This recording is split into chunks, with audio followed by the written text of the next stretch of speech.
ਸਤਿ ਸ੍ਰੀ ਅਕਾਲ ਜੀ।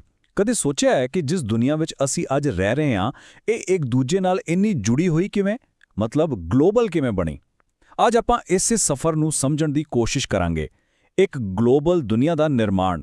ਦੇਖੋ, ਇਹ ਵਿਸ਼ਾ ਸਿਰਫ ਸਾਡੀ ਸਮਝ ਨੂੰ ਹੀ ਨਹੀਂ ਵਧਾਉਂਦਾ, ਸਗੋਂ ਜਿਹੜੇ ਵੀ ਪ੍ਰਤੀਯੋਗੀ ਇਮਤਿਹਾਨਾਂ ਦੀ ਤਿਆਰੀ ਕਰ ਰਹੇ ਨੇ, ਉਹਨਾਂ ਲਈ ਤਾਂ ਇਹ ਬਹੁਤ ਹੀ ਜ਼ਿਆਦਾ ਜ਼ਰੂਰੀ ਹੈ। ਤਾਂ ਆਪਾਂ ਇਸ ਪੂਰੇ ਸਫ਼ਰ ਨੂੰ 5 ਹਿੱਸਿਆਂ ਵਿੱਚ ਵੇਖਾਂਗੇ।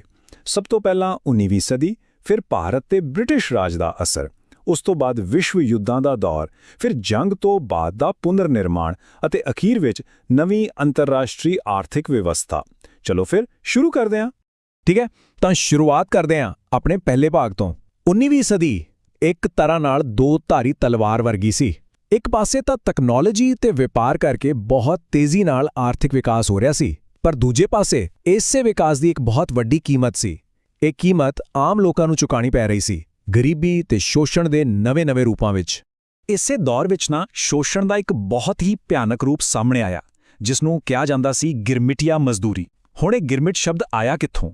ਇਹ ਅਸਲ ਵਿੱਚ ਅੰਗਰੇਜ਼ੀ ਦੇ ਸ਼ਬਦ ਐਗਰੀਮੈਂਟ ਤੋਂ ਬਣਿਆ, ਪਰ ਇਹ ਕੋਈ ਸਿੱਧਾ-ਸਾਦਾ ਐਗਰੀਮੈਂਟ ਨਹੀਂ ਸੀ। ਇਹ ਤਾਂ ਇੱਕ ਤਰ੍ਹਾਂ ਦੀ ਬੰਦੂਆ ਮਜ਼ਦੂਰੀ ਸੀ। ਮਤਲਬ ਭਾਰਤੀ ਮਜ਼ਦੂਰਾਂ ਨੂੰ ਝੂਠੇ ਲਾਰੇ ਲਾ ਕੇ, ਝੂਠੇ ਵਾਅਦੇ ਕਰਕੇ ਦੁਨੀਆ ਦੇ ਕੋਨੇ-ਕੋਨੇ ਵਿੱਚ ਬਸਤੀਵਾਦੀ ਪ੍ਰੋਜੈਕਟਾਂ ਤੇ ਕੰਮ ਕਰਨ ਲਈ ਭੇਜਿਆ ਜਾਂਦਾ ਸੀ। ਤਾਂ ਇਹ ਮਜ਼ਦੂਰ ਗਏ ਕਿੱਥੇ? ਇਹਨਾਂ ਨੂੰ ਮੁੱਖ ਤੌਰ ਤੇ ਕੈਰੇਬੀਅਨ ਟਾਪੂਆਂ ਜਿਵੇਂ ਤ੍ਰਿਨੀਦਾਦ, ਗੁਯਾਨਾ, ਫਿਰ ਮੌਰੀਸ਼ਸ ਅਤੇ ਫਿਜੀ ਵਰਗੀਆਂ ਥਾਵਾਂ ਤੇ ਭੇਜਿਆ ਗਿਆ। ਪਰ ਗੱਲ ਸਿਰਫ ਲੋਕਾਂ ਦੇ ਜਾਣ ਦੀ ਨਹੀਂ ਸੀ, ਇਹ ਤਾਂ ਸੱਭਿਆਚਾਰਾਂ ਦਾ ਪ੍ਰਵਾਸ ਸੀ। ਜਦੋਂ ਇਹ ਲੋਕ ਗਏ, ਆਪਣੇ ਨਾਲ ਆਪਣਾ ਖਾਣ-ਪੀਣ, ਆਪਣੇ ਤਿਉਹਾਰ, ਆਪਣੀਆਂ ਰੀਤਾਂ ਲੈ ਕੇ ਗਏ, ਤੇ ਇਸ ਨੇ ਉਹਨਾਂ ਦੇਸ਼ਾਂ ਦੀ ਪੂਰੀ ਬਣਤਰ ਨੂੰ, ਉਹਨਾਂ ਦੇ ਸੱਭਿਆਚਾਰ ਨੂੰ ਹਮੇਸ਼ਾ ਲਈ ਬਦਲ ਕੇ ਰੱਖ ਦਿੱਤਾ। ਇਸ ਦੇ ਨਿਸ਼ਾਨ ਅੱਜ ਵੀ ਉੱਥੇ ਸਾਫ਼ ਦਿਖਾਈ ਦਿੰਦੇ ਨੇ। ਤਾਂ 19ਵੀਂ ਸਦੀ ਦੇ ਇਸ ਵਿਸ਼ਵੀਕਰਨ ਦਾ ਅਸਲ ਚਿਹਰਾ ਕੀ ਸੀ? ਇਸ ਨੂੰ ਸਮਝਣ ਲਈ ਇਹ ਲਾਈਨ ਬਹੁਤ ਵਧੀਆ ਹੈ। ਇਹ ਇੱਕ ਪਾਸੇ ਤੇਜ਼ ਆਰਥਿਕ ਵਿਕਾਸ ਦੀ ਦੁਨੀਆ ਸੀ ਅਤੇ ਦੂਜੇ ਪਾਸੇ ਬੇਹਿਸਾਬ ਗਰੀਬੀ ਅਤੇ ਜ਼ੁਲਮ ਦੇ ਨਵੇਂ ਰੂਪਾਂ ਦੀ। ਸਿੱਧਾ ਮਤਲਬ ਇਹ ਹੈ ਕਿ ਕੁਝ ਲੋਕਾਂ ਲਈ ਤਾਂ ਬਹੁਤ ਤਰੱਕੀ ਹੋਈ, ਪਰ ਬਹੁਤ ਸਾਰੇ ਲੋਕਾਂ ਲਈ ਇਹ ਗਰੀਬੀ ਤੇ ਸ਼ੋਸ਼ਣ ਦਾ ਇੱਕ ਨਵਾਂ ਦੌਰ ਲੈ ਕੇ ਆਇਆ। ਤੇ ਇਹ ਸ਼ੋਸ਼ਣ ਸਿਰਫ ਇਨਸਾਨਾਂ ਤੱਕ ਹੀ ਸੀਮਤ ਨਹੀਂ ਸੀ। ਦੇਖੋ, 1880 ਦੇ ਦਹਾਕੇ ਦੇ ਅਖੀਰ ਵਿੱਚ ਕੀ ਹੋਇਆ? ਅਫਰੀਕਾ ਵਿੱਚ ਰਿੰਡਰਪੈਸਟ ਨਾਂ ਦੀ ਇੱਕ ਬਿਮਾਰੀ ਫੈਲੀ, ਜੋ ਪਸ਼ੂਆਂ ਵਿੱਚ ਹੁੰਦੀ ਸੀ, ਤੇ ਇਸ ਦਾ ਅਸਰ ਇੰਨਾ ਭਿਆਨਕ ਸੀ ਕਿ ਮਹਾਦੀਪ ਤੇ ਲਗਭਗ 90%, ਜੀ ਹਾਂ 90% ਪਸ਼ੂ ਮਾਰੇ ਗਏ। ਹੁਣ ਸੋਚ ਕੇ ਦੇਖੋ, ਜਿਨ੍ਹਾਂ ਲੋਕਾਂ ਦਾ ਸਾਰਾ ਗੁਜ਼ਾਰਾ ਹੀ ਪਸ਼ੂਆਂ ਤੇ ਸੀ, ਉਹਨਾਂ ਦਾ ਕੀ ਬਣਿਆ ਹੋਵੇਗਾ? ਉਹਨਾਂ ਦੀ ਰੋਜ਼ੀ-ਰੋਟੀ ਪੂਰੀ ਤਰ੍ਹਾਂ ਖਤਮ ਹੋ ਗਈ ਤੇ ਮਜਬੂਰ ਹੋ ਕੇ ਉਹਨਾਂ ਨੂੰ ਬਸਤੀਵਾਦੀ ਤਾਕਤਾਂ ਦੀਆਂ ਖਾਨਾਂ ਤੇ ਬਾਗਾਂ ਵਿੱਚ ਮਜ਼ਦੂਰੀ ਕਰਨੀ ਪਈ। ਚਲੋ ਹੁਣ ਅੱਗੇ ਵਧਦੇ ਹਾਂ ਤੇ ਗੱਲ ਕਰਦੇ ਹਾਂ ਭਾਰਤ ਦੀ, ਖਾਸ ਤੌਰ ਤੇ ਬ੍ਰਿਟੇਨ ਅਤੇ ਉਸ ਦੀ ਸਭ ਤੋਂ ਅਹਿਮ ਬਸਤੀ ਭਾਰਤ ਦੇ ਆਰਥਿਕ ਰਿਸ਼ਤਿਆਂ ਬਾਰੇ। ਇਸ ਚਾਰਟ ਨੂੰ ਧਿਆਨ ਨਾਲ ਦੇਖੋ। ਇਹ ਭਾਰਤ ਦੇ ਸੂਤੀ ਕੱਪੜੇ ਦੇ ਨਿਰਯਾਤ ਦੀ ਕਹਾਣੀ ਦੱਸਦਾ ਹੈ। 1800 ਵਿੱਚ ਦੁਨੀਆ ਦੇ ਕੱਪੜਾ ਨਿਰਯਾਤ ਵਿੱਚ ਭਾਰਤ ਦਾ ਹਿੱਸਾ 30% ਸੀ, ਇੱਕ ਬਹੁਤ ਵੱਡਾ ਹਿੱਸਾ। ਪਰ ਫਿਰ ਬ੍ਰਿਟਿਸ਼ ਉਦਯੋਗ ਆਇਆ, ਉਹਨਾਂ ਨੇ ਟੈਕਸ ਲਗਾਏ ਤੇ ਨਤੀਜੇ 1870 ਤੱਕ ਇਹ 30% ਤੋਂ ਘਟ ਕੇ ਸਿਰਫ 3% ਰਹਿ ਗਿਆ। ਮਤਲਬ ਭਾਰਤ ਦਾ ਪੂਰਾ ਟੈਕਸਟਾਈਲ ਉਦਯੋਗ ਤਬਾਹ ਕਰ ਦਿੱਤਾ ਗਿਆ। ਇੱਥੇ ਇੱਕ ਬਹੁਤ ਵੱਡਾ ਸਵਾਲ ਪੈਦਾ ਹੁੰਦਾ ਹੈ, ਬ੍ਰਿਟੇਨ ਨੂੰ ਵੀ ਤਾਂ ਕਈ ਦੇਸ਼ਾਂ ਨਾਲ ਵਪਾਰ ਵਿੱਚ ਘਾਟਾ ਪੈਂਦਾ ਸੀ, ਤਾਂ ਫਿਰ ਉਹ ਆਪਣੀ ਆਰਥਿਕ ਤਾਕਤ ਕਿਵੇਂ ਬਣਾਈ ਰੱਖਦਾ ਸੀ? ਉਹ ਇਸ ਘਾਟੇ ਦੀ ਭਰਪਾਈ ਕਿੱਥੋਂ ਕਰਦਾ ਸੀ? ਇਸ ਸਵਾਲ ਦਾ ਜਵਾਬ ਭਾਰਤ ਨਾਲ ਉਸ ਦੇ ਰਿਸ਼ਤੇ ਵਿੱਚ ਲੁਕਿਆ ਹੋਇਆ ਹੈ। ਅਸਲ ਵਿੱਚ ਬ੍ਰਿਟੇਨ ਨੇ ਇੱਕ ਬੜੀ ਚਾਲਾਕ ਪ੍ਰਣਾਲੀ ਬਣਾਈ ਹੋਈ ਸੀ, ਜਿਸ ਨੂੰ ਮਲਟੀਲੈਟਰਲ ਸੈਟਲਮੈਂਟ ਸਿਸਟਮ ਕਹਿੰਦੇ ਨੇ। ਆਓ ਇਸ ਨੂੰ ਬਿਲਕੁਲ ਸੌਖੇ ਤਰੀਕੇ ਨਾਲ ਸਮਝੀਏ। ਪਹਿਲਾ ਕਦਮ, ਬ੍ਰਿਟੇਨ ਭਾਰਤ ਨੂੰ ਸਮਾਨ ਵੇਚ ਕੇ ਬਹੁਤ ਜ਼ਿਆਦਾ ਮੁਨਾਫਾ ਕਮਾਉਂਦਾ ਸੀ। ਦੂਜਾ ਕਦਮ, ਇਸ ਮੁਨਾਫੇ ਦਾ ਇੱਕ ਹਿੱਸਾ ਉਹ ਹੋਮ ਚਾਰਜਸ ਦੇ ਨਾਂ ਤੇ ਵਰਤਦਾ ਸੀ। ਮਤਲਬ ਭਾਰਤ ਵਿੱਚ ਆਪਣੇ ਪ੍ਰਸ਼ਾਸਨ ਦਾ ਖਰਚਾ, ਆਪਣੇ ਅਫਸਰਾਂ ਦੀਆਂ ਤਨਖਾਹਾਂ ਤੇ ਪੈਨਸ਼ਨਾਂ, ਸਭ ਕੁਝ ਭਾਰਤ ਦੇ ਪੈਸੇ ਤੋਂ। ਤੇ ਤੀਜਾ ਕਦਮ, ਜੋ ਪੈਸਾ ਫਿਰ ਵੀ ਬਚ ਜਾਂਦਾ ਸੀ, ਉਸ ਨਾਲ ਬ੍ਰਿਟੇਨ ਦੂਜੇ ਦੇਸ਼ਾਂ ਨਾਲ ਹੋਏ ਆਪਣੇ ਵਪਾਰਕ ਘਾਟੇ ਨੂੰ ਪੂਰਾ ਕਰਦਾ ਸੀ। ਮਤਲਬ ਭਾਰਤ ਦਾ ਪੈਸਾ ਪੂਰੇ ਬ੍ਰਿਟਿਸ਼ ਸਾਮਰਾਜ ਦੀ ਗੱਡੀ ਨੂੰ ਖਿੱਚ ਰਿਹਾ ਸੀ। ਇਹ ਜੋ ਸਾਰਾ ਕੁਝ ਹੋ ਰਿਹਾ ਸੀ ਇਸੇ ਨੂੰ ਮਹਾਨ ਆਗੂ ਦਾਦਾ ਭਾਈ ਨਰੋਜੀ ਨੇ ਡਰੇਨ ਆਫ ਵੈਲਥ ਯਾਨੀ ਧਨ ਦੀ ਨਿਕਾਸੀ ਦਾ ਸਿਧਾਂਤ ਕਿਹਾ ਸੀ। ਇਹ ਇੱਕ ਬਹੁਤ ਹੀ ਮਹੱਤਵਪੂਰਨ ਸੰਕਲਪ ਹੈ, ਇਸ ਨੂੰ ਯਾਦ ਰੱਖਣਾ। ਇਹ ਇੱਕ ਤਰਫਾ ਲੁੱਟ ਸੀ।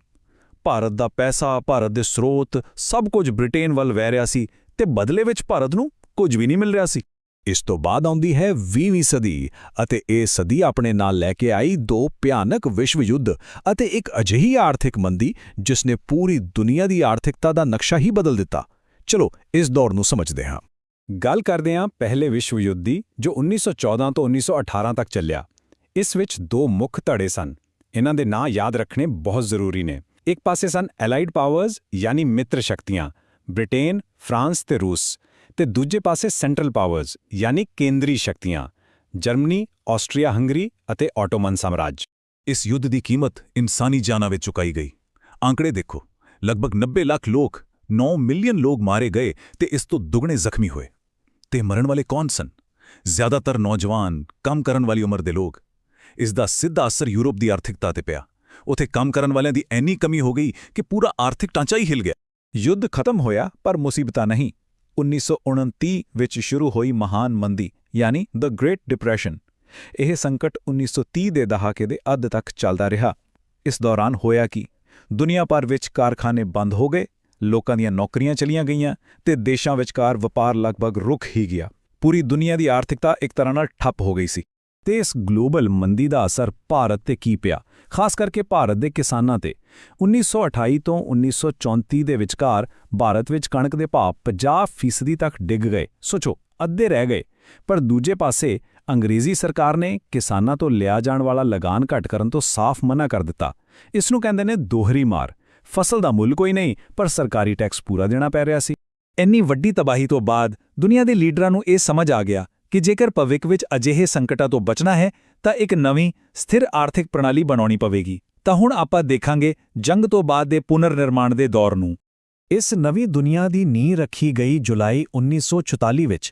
ਜਗ੍ਹਾ ਸੀ ਅਮਰੀਕਾ ਦਾ ਨਿਊ ਹੈਂਪਸ਼ਾਇਰ ਤੇ ਕਾਨਫਰੰਸ ਦਾ ਨਾਮ ਸੀ ਬ੍ਰੈਟਨ ਵੁਡਜ਼ ਕਾਨਫਰੰਸ।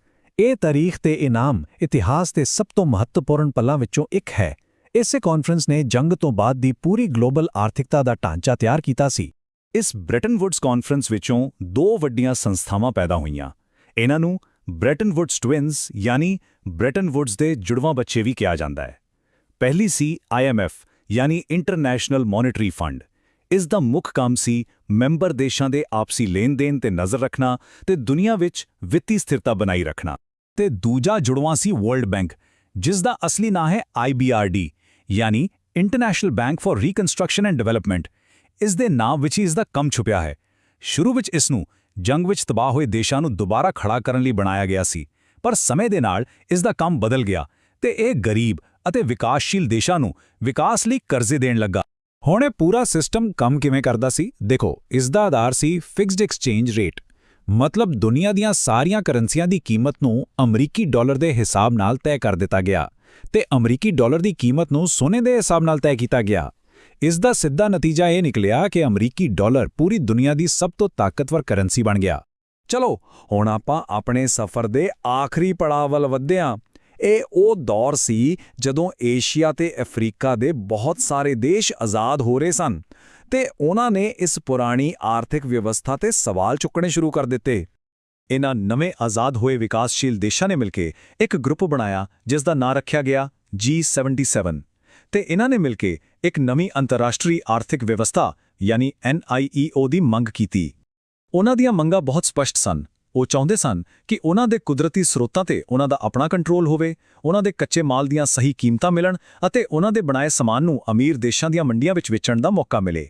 ਅਤੇ ਸਾਰੇ ਵਿਸ਼ਲੇਸ਼ਣ ਤੋਂ ਬਾਅਦ ਇੱਕ ਸਵਾਲ ਸਾਡੇ ਸਾਹਮਣੇ ਆ ਖੜਾ ਹੁੰਦਾ ਹੈ ਜਿਸ ਤੇ ਸੋਚਣਾ ਬਹੁਤ ਜ਼ਰੂਰੀ ਹੈ। ਇਹ ਜੋ IMF ਤੇ ਵਰਲਡ ਬੈਂਕ ਵਰਗੀਆਂ ਸੰਸਥਾਵਾਂ 20ਵੀਂ ਸਦੀ ਵਿੱਚ ਬਣਾਈਆਂ ਗਈਆਂ ਸਨ, ਕੀ ਇਹ ਅੱਜ ਵੀ 21ਵੀਂ ਸਦੀ ਵਿੱਚ ਉਨੀਆਂ ਹੀ ਪ੍ਰਾਸੰਗਿਕ ਹਨ? ਅੱਜ ਦੀ ਗਲੋਬਲ ਆਰਥਿਕਤਾ ਨੂੰ ਇਹ ਕਿਸ ਤਰ੍ਹਾਂ ਪ੍ਰਭਾਵਿਤ ਕਰ ਰਹੀਆਂ ਨੇ? ਇਸ ਇਤਿਹਾਸ ਨੂੰ ਸਮਝ ਕੇ ਹੀ ਅਸੀਂ ਅੱਜ ਦੇ ਹਾਲਾਤਾਂ ਨੂੰ ਸਹੀ ਢੰਗ ਨਾਲ ਸਮਝ ਸਕਦੇ ਹਾਂ। ਚੈਨਲ ਸਬਸਕ੍ਰਾਈਬ ਕਰੋ। ਅੱਗੇ ਮਾਸਟਰ ਕੇਡਰ ਅਤੇ ਲੈਕਚਰਰ ਲਈ ਇੱਕ ਗੱਲ ਹਮੇਸ਼ਾ ਯਾਦ ਰੱਖਣਾ, ਸਖਤ ਮਿਹਨਤ ਦਾ ਕੋਈ ਬਦਲ ਨਹੀਂ ਹੁੰਦਾ। ਆਪਣੀ ਮੰਜ਼ਿਲ ਤੇ ਨਜ਼ਰ ਰੱਖੋ ਅਤੇ ਲੱਗੇ ਰਹੋ।